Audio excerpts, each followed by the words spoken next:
Hey, what is going on, guys? It is Alyssa, and I am here today in my spare bedroom. Not filming a cooking video today because I am about to give you guys my top 10 albums of 2020 end of the year list, I guess. As you know, Noah is the music reviewer of this channel and of our relationship, and I don't really have a lot of opinions or taste in music outside of him, so 95-97% of where my music comes from him. Now, there are a few people. This year was a great year for music and just the people that I generally listen to on my own. So there's some people on this list who I introduced to Noah or I listened to outside of him before we were friends or in a relationship. But yeah, this video is not going to be any groundbreaking information. It's not going to be some new, fascinating list. And it's not even going to be really a good recommendation. It's literally going to be me stating the album, maybe why I like it, and then one or two songs that I would recommend off of the album or that were my favorite and possibly a reason why. I barely scraped together a top 10 list. I had to draw from Noah's top 20 list and listen to a few. I have now 4 honorable mentions because why not include them since I could barely find them anyway. And my top 10 list, obviously. Also, this is my aloe vera plant, Alan, and he is going to be in here today since Noah is in the other room doing a class right now. Anyway, let's get to it. So to start off our honorable mentions, we have, and I have my computer over here so I can remember, going in order of what I would have ranked them if they would have made the list is Dreamland by Codeine. And I'm not going to spend much time on these besides giving you a song recommendation because they're honorable mentions. Anyway, Crash My Car is what I'd recommend from Dreamland. Also, I don't know when these albums came out, okay, so don't come at me for that. The next one would be Kid Crow by Codeine, and I would recommend Maniac off of that one. I was really getting into that within the past couple of weeks.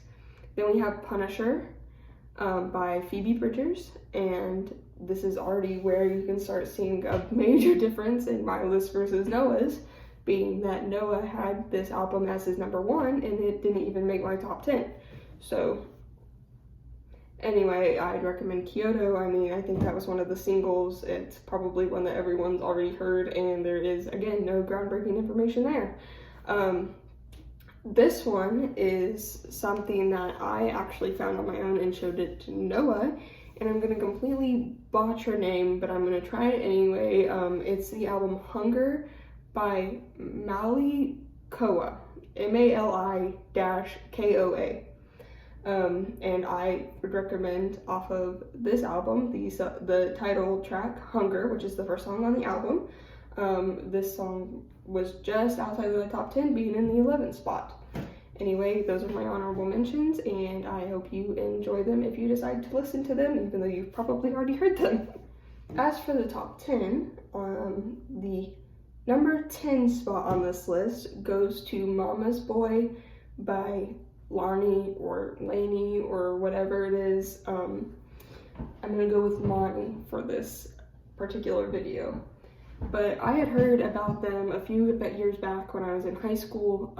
My friend had listened to them and Noah wasn't a big fan of them, saying that they were like a knockoff 1975. I didn't listen to them until this album came out, and Noah put Cowboy in LA on my playlist, my monthly playlist that he makes me every month.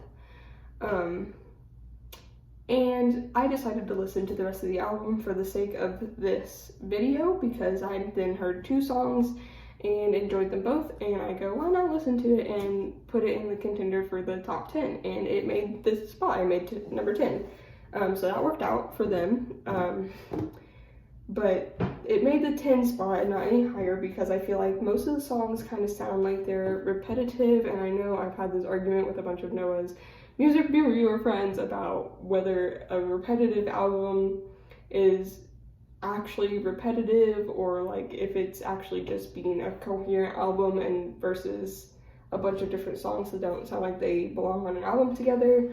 And I get that, and I think that might be the case for this one, where it's just a bunch of songs that kind of sound that go together but aren't necessarily exactly the same. But the first few times I was listening to it, I just found myself noticing that they all kind of had the same general tone and sound to them.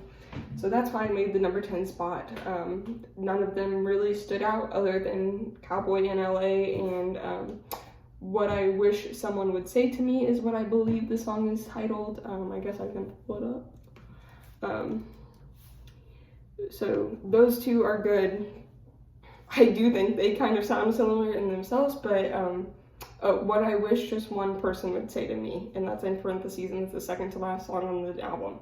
Anyway, this is where I have my computer. That's my probably favorite song on the album. I like the general vibe of Cowboy in LA, being that I'm from Oklahoma and I'm weird like that, I guess. I don't have any other explanation for it, but anyway, this is a good album. I would recommend it. Not that that means really anything. Coming in at number 9, we have probably the most standout different album on this list, I would say, and that is a country album. It's soft folk country, I guess. Those are just made up things that I just said right here on the spot. I don't actually know what its official genre is. But anyway, that is Reunions by Jason Isbell and the 400 Unit, is I believe what the full band title is. I'm not a big fan of the pop country that is typically played on the radio lately. It's fine. I can find a couple songs here and there that I like, but if I'm going to listen to country music, this is the kind of country music that I'm going to listen to.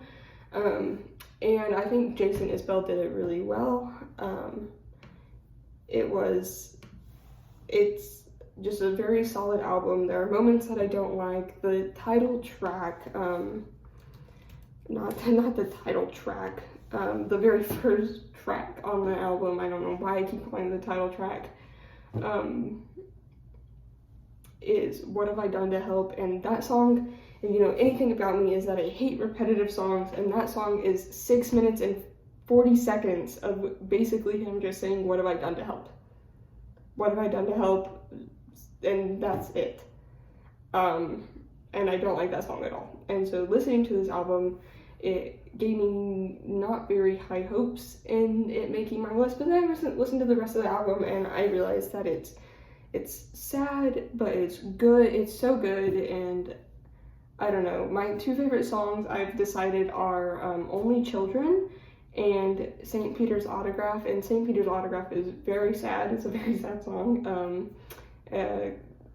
but it's a very good song, and I would recommend those two. If you're not looking for something so sad, then maybe Dreamsicle. I don't know. That's not what I'm doing. I'm telling you my favorite songs. Anyway, I'd recommend this album. It's good, and there is nothing more I have to say about it. Next, we have I Can Feel You Forgetting Me by Neon Trees. This, to me at least, sounds like a Neon Trees album, that being that it is one. I feel like it just really plays into the sound that they've done on their other albums. If I'm wrong, don't yell at me. That's just how this was one that I didn't listen to until I had to draw from the list, and it ended up making number 8. So I didn't listen to it very many times, but I listened to it enough to know that I liked it better than the other two, and I liked it less than the rest of them on this list. So I don't really have too many thoughts on this one besides it's very good. Tyler Glenn does a great job on the vocals in this one. I had listened to his album Excommunication, and liked it, and I really don't know why I haven't looked more into Neon Trees' discography, because I enjoy all of the songs that I hear from them, and after listening to this album, that might be one of the ones that I added onto my list to go through the rest of their discography, because I've been trying to do that more lately. But this album is very good. I couldn't really decide what my favorite song on the album was, so I went with Nights. It's a good song. I don't know what it's about really, because I'm really bad at just hearing lyrics and knowing what they're about unless I look them up, and I didn't look it up because I was on my way to class when I decided that. So, but it's a good song and I really like it, and I recommend it like I do all of these other songs that I've been giving you. This next album and artist I know a little bit more about. It's one of those artists that I've mentioned that I had gone through all of their stuff, all of their music. I've actually seen them in concert. I saw them at a Bleachers show when they opened, and it is Joywave and their album Possession. So this album I was actually listening to on my way to Florida with Noah and my brother. It came out the day we were leaving, and it was right before COVID hit America. So I have some both positive and negative memories tied to this album. I was listening to it on my last trip before having to go into months of quarantine. But then I again was listening to it also while I was going into months of quarantine right after that trip ended, because COVID was now in America. But it's a very good album. Joywave does a great job on it. There are hit after hit after hit all the way through the album. It's really hard to decide on a single song that just I don't know, it's just better than the rest. There are a couple songs that are worse than the rest that do stand out, but other than that, most all the singles are great. They're great singles, and I think there were 4 or 5 of them that came out before Possession came out. But the rest of the songs that weren't singles are also just really great songs. The ones that I would recommend are 2 singles, and that is Like a Kennedy and Half Your Age. And Half Your Age is probably my favorite song off the album. I know it was a single, but it is a great song. A great message that, I mean, it's not like a heartwarming message, but it's one that you wouldn't really think of. It's because he's saying that all of his heroes are not half his age, because I think Dan is in his 30s. Sorry, my phone just gave me a notification, and he's just now making it, and all of his heroes are half of his age. I mean, it's just one, especially as I'm getting older. I'm only 21, but I'm starting to get into this adult stage of life, and it's just it's crazy seeing all these younger people come up from behind me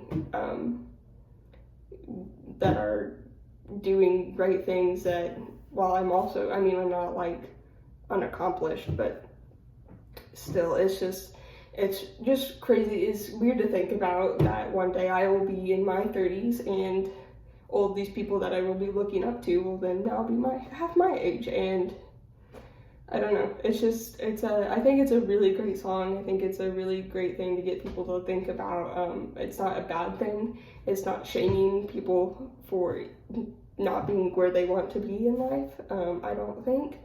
And I just think it's a good song. So go listen to it. At the number 6 spot, this is one that I talk about non-stop, and 2 of the songs are the best songs in their discography, ever. 2 of my favorite, top 5 songs of the year, if I can count 2 songs from one artist. Literally, I am in love with these songs, but not necessarily in love with the EP. Yes, it is an EP, and that is In a Dream by Troye Sivan. So I've been following Troye since 2015, right around when Blue Neighborhood came out, and loved it. I loved Blue Neighborhood. I actually introduced Noah to Troy, and we both are really big fans. Now, when Easy came out, I heard it once, and I was like, this is the best song of the year. I love that song. It is sad, but it has this like dance beat to it, and it's just is so good. And then with In a Dream, also just, I don't know how he did it, but two of the best songs of the year and two of my favorite songs of what now seems to be all time managed to go on the same EP. Now for the rest of the EP, there are some hit and miss tracks, like Rager Teenager, not the best. 10 out of 10 is good. So, I mean, Stud is probably my least favorite song on the EP. So that's why it's in the 6th spot, even though I had two of the best songs of the year on this EP. There's only 7 songs total, one of them being just like an instrumental transition track. I mean, that's 2 out of 6 is not that great of odds. So while they're good songs, that's why I got in the 6th spot, because the others just don't quite live up to the expectations that Easy and In a Dream have set for this EP. And again, so go listen to those 2 songs, because I am in love with them and I am obsessed with them, and I don't know how Easy didn't become my top song of the year. I really don't understand that. Spotify had something whack with it, because I listened to that song nonstop, and I'm still not tired of it. It's so good. I can't reiterate it enough. So now we're into our top 5, and these are albums that were already in the list. There was no doubt about it, except for one, and that's 5 actually, which I didn't think of until right when I started making this list. But I had heard the album, and I really enjoyed it. It surprised Noah whenever I was telling him about this list, because I gave in and told him, because I can't keep secrets from him. But number 5 is Future Nostalgia by Dua Lipa, and this one kind of honestly surprised me too. I haven't really been a fan of Dua Lipa's music from her past album, but this was another album that we listened to in Florida, and just listening to it, I enjoyed everything that I heard, basically. There's not a part on the album that I'm that's a lie. I'm hooked through most of the album until we get to, like, Good in Bed, which is the worst song on the album, there's no question about it. But, like, and Future Nostalgia, I don't like the title track, I don't like it. That is the first track on the album. I don't like that song. That song and Good in Bed, leave that out and this album would be great. I'd really enjoy the rest of this album. Well, I do enjoy the rest of this album. It's in the top 5. It's number 5.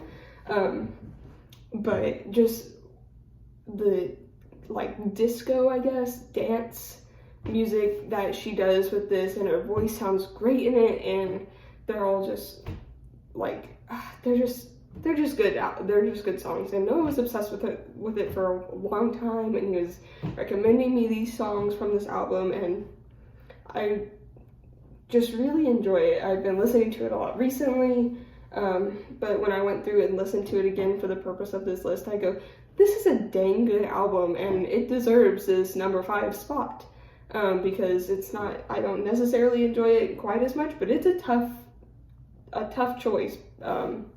It's up there. I really enjoy this album. I listened to, like, the whole album like 5 times, and I couldn't decide on what my favorite song was. I really like Break My Heart and Love Again. Those two are really great. I like the message of Boys Will Be Boys. I don't think she did this song. I don't like the way that the song is done. I don't think it's the message, or even like there's just like certain parts of the song that I'm just like on. I just think it's like the production of it, not the lyrics or anything necessarily, but I like the message of that one at least. I think it's really a really important thing to say. But Break My Heart and Love Again, I really enjoy. I recently found an appreciation for Hallucinate. I like Physical. I mean, I gotta like Don't Start Now because of Noah's video that he made. That's a classic. Anyway, this album is just great overall, and it's definitely deserving of this number 5 spot. Now, the top 4 are 4 albums that I knew would be in the top 4.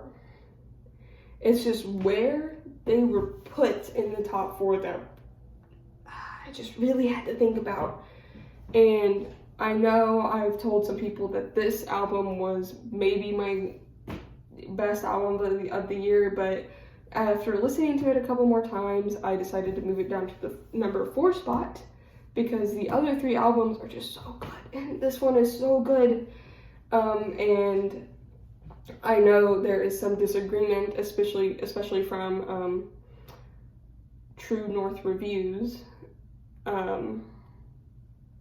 but Calm by 5 Seconds of Summer is my number 4 album of the year. And I have told people that it might be my 1 or 2, but again, after re-listening to it, I guess it just like shrunk on me a little bit. This came out while I was in quarantine. Quarantine was started. I was trying to move out of my apartment, but this album just really gave me the boost of energy that I needed to just like get through my move and move back home.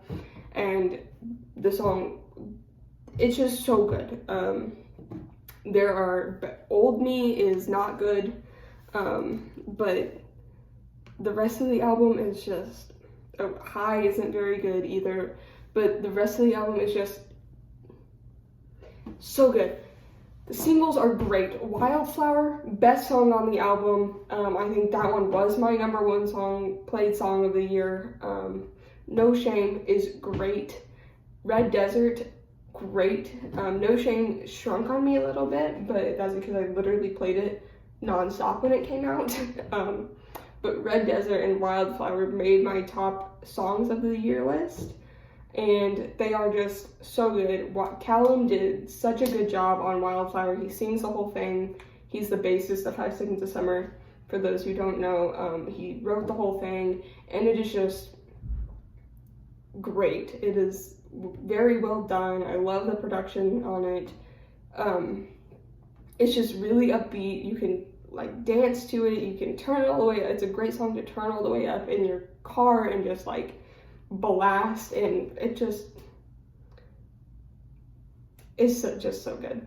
And Red Desert is another one that I love to just turn the volume all the way up in my car and just like blast it out the windows, because it's just, this album is great. Definitely, I think the best album of 5 Seconds of Summer, and I've been a fan of them since they released their first album, 5 Seconds of Summer. Back right when they started, I've been a fan of them for that long. And even though it's a hard time for me to choose between this album, this and some of the others for my favorite album of theirs, this one definitely takes the top place, and it definitely deserves this number 4 spot. I don't care what anyone else says. Okay, it is so good. Number 3 goes to another album that came out the day I was leaving for Florida.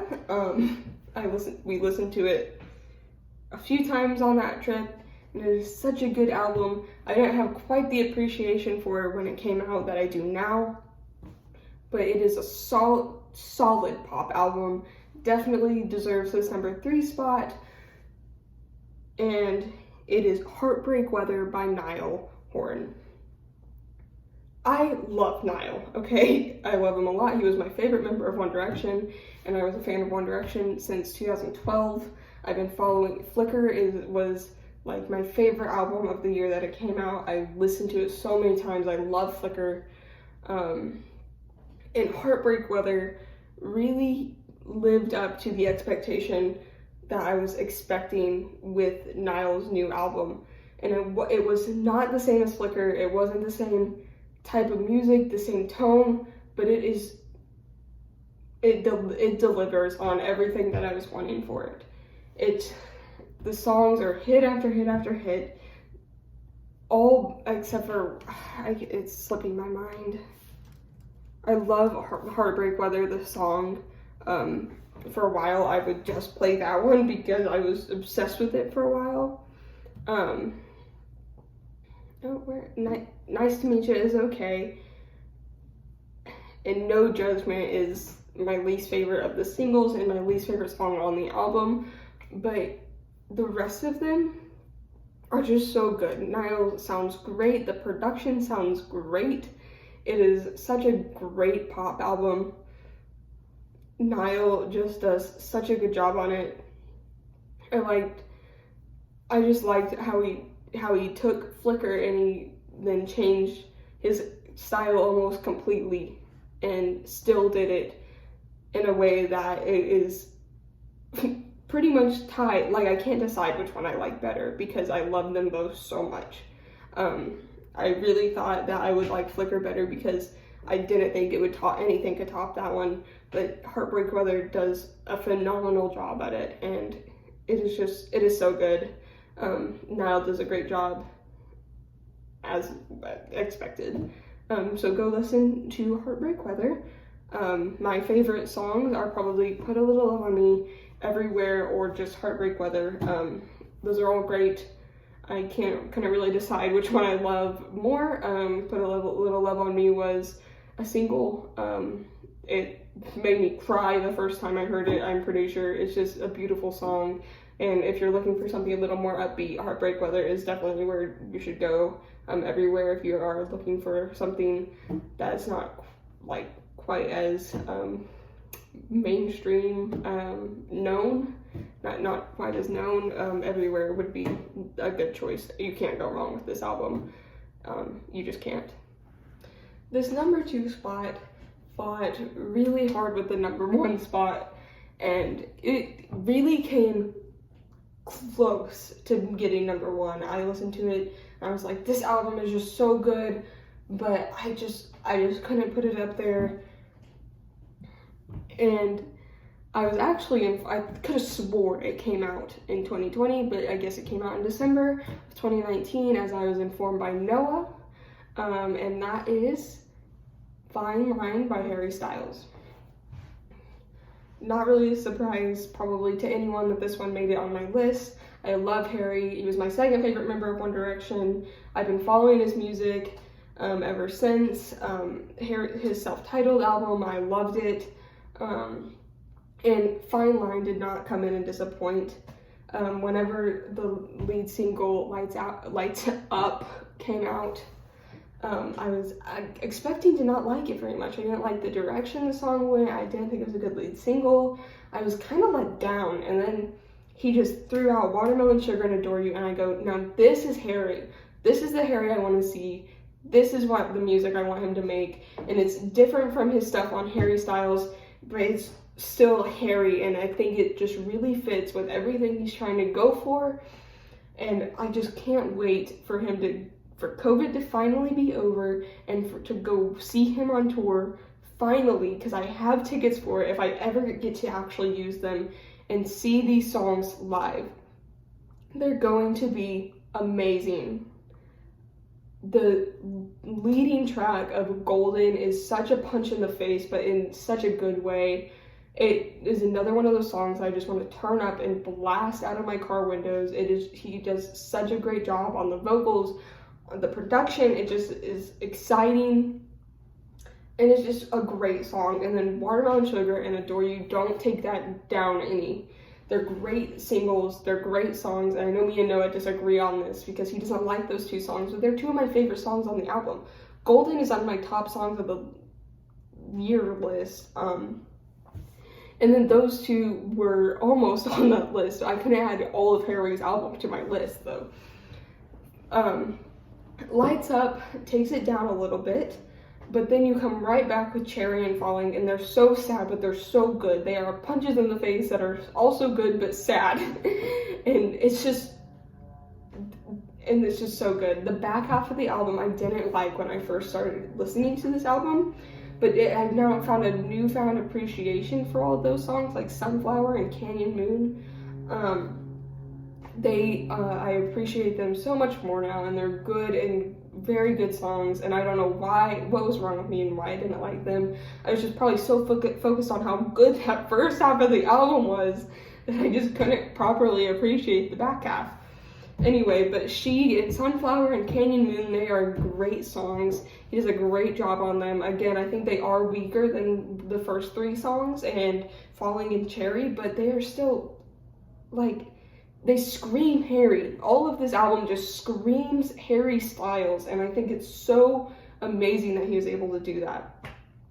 Then we get to Treat People with Kindness, which is the worst song on the album, and I think that only because if he didn't have those, I guess it's women singing the maybe we should find a place to feel good and treat people with kindness, if that part wasn't in there, and it wasn't the whole song, and it was just his lines and his lyrics and his singing, I think I would like the song so much more, because I love the message, and I love Harry's Treat People with Kindness campaign, and that whole just message that he just gives off with how he treats people, and just his music, and all of it. And I think if this song was just a little bit different, I think it'd be just as good as the rest of the songs on the album. It's just like that one repetitive part of those women singing that treat people with kindness line really in a high-pitched tone that I just can't get past.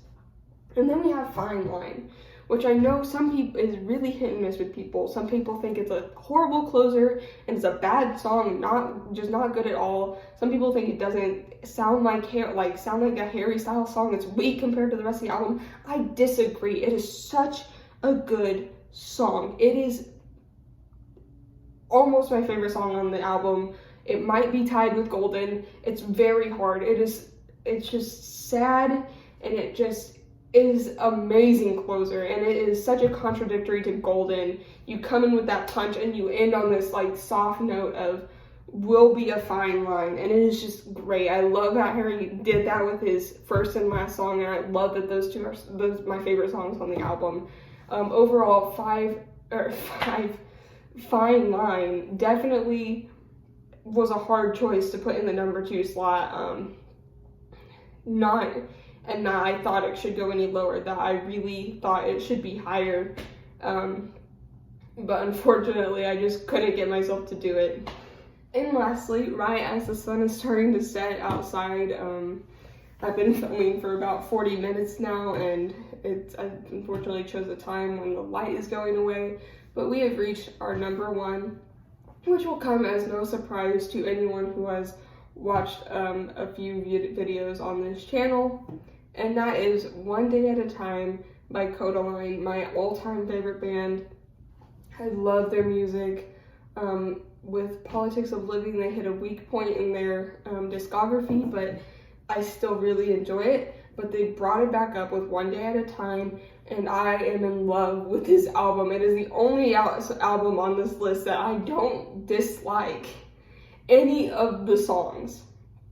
Any of them. I love all of them. There's only one that I like slightly less, but that is only for a nitpicky thing that I just don't like in the background music, and that is Care. This is a song Care, and if you watched our One Day at a Time review that I was a part of, I talked about it, but every other song on this album is just so good, and it really brings back what I really love about Codeine that they kind of took away with Politics of Living.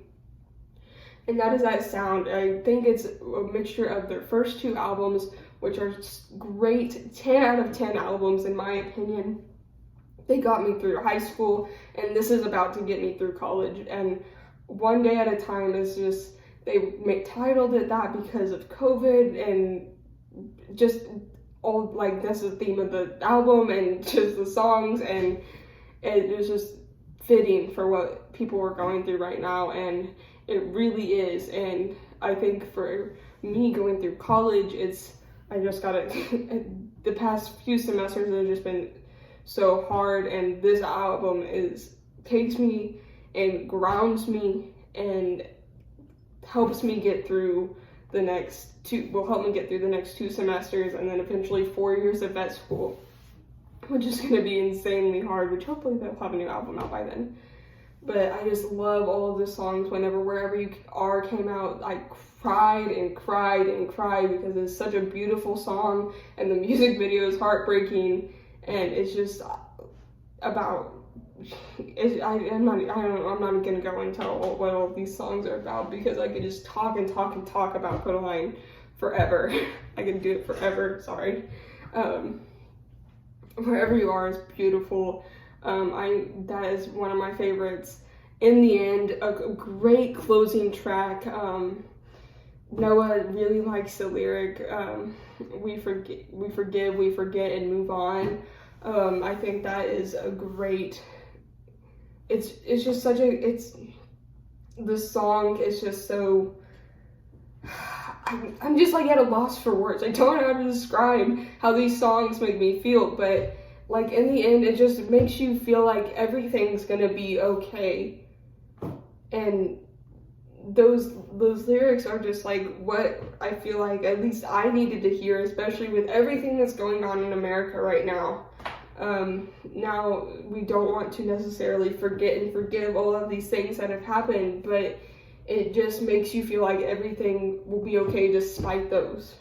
You move on and you keep going.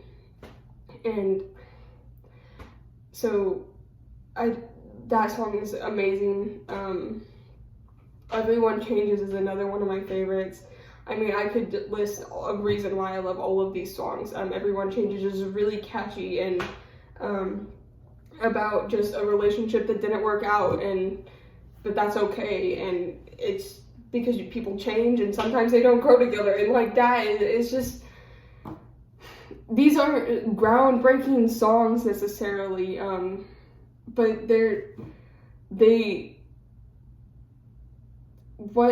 what they do is, like, how they do describe these non-groundbreaking messages is just translates it to me in a way that I'm like, that I just don't get with other music. And I know that's not for everybody, and I know a lot of people have their criticisms of Codeine, and I've had conversations, and I understand that they might not have the best production or whatever, but this album and this band mean so much to me that I could not put them any lower. Not only, as I said before, do they have the only album on here where I don't have a criticism, where I just completely don't like a song. There's at least one on every album. But they also are just what they mean to me, and how much I enjoy this album, and how it got me through this year, and how it's gonna probably carry me over like their other albums still do to this day, and have since 2015 on for the next several years. I think it's an album that everyone should go listen to and at least give it a try. And if you haven't, go listen to their first two albums at the very least. If you want to skip out on Politics of Living, that's fine. It's not for everybody, and it's definitely not my favorite. But One Day at a Time it's my third favorite album of theirs, but it's my first favorite album of 2020. And I'm like running out of breath because I just can't express how much this album means to me and how good it is. Whew. That was a lot. The sun has finally set behind the building. It's getting very dark in this room for filming purposes, and so I think I'll conclude it there. My voice is getting very scratchy after the the past 10 minutes that I spent talking about Harry and Codeine. But anyway, so that concludes Alyssa's top 10 albums of 2020 and 2019, since apparently Fine Line goes in that category, and also EPs, because there's one on here. So I guess the official title is Alyssa's top 10 albums and EP of 2020/2019. Yeah, that'll work. For purposes of this video, we're just gonna call it 2020 albums, my favorite 2020 albums. And that's it. Tell me what you guys think, your thoughts on this video, how I did it, what I could improve on in my probably not very promising career as a music critic YouTuber. Let me know how I did. Let me know what your thoughts on these albums are, if you've listened to any of them, which I'm sure you have. What your favorite songs are, your thoughts, why you disagree with me, why you agree with me. I would love that feedback, and I know this is, again, very late, but I'm filming this on Inauguration Day, and I think it's just going to be a nice surprise for everyone that's been requesting this. I've gotten a few requests, and so I hope that I don't let anybody down with this video. Yeah, it's late in January, it's not 2020 anymore, it's definitely, we're almost in the second month of 2021, but who cares? I mean, you're getting the video. So anyway, with that all being said, I will see you guys later.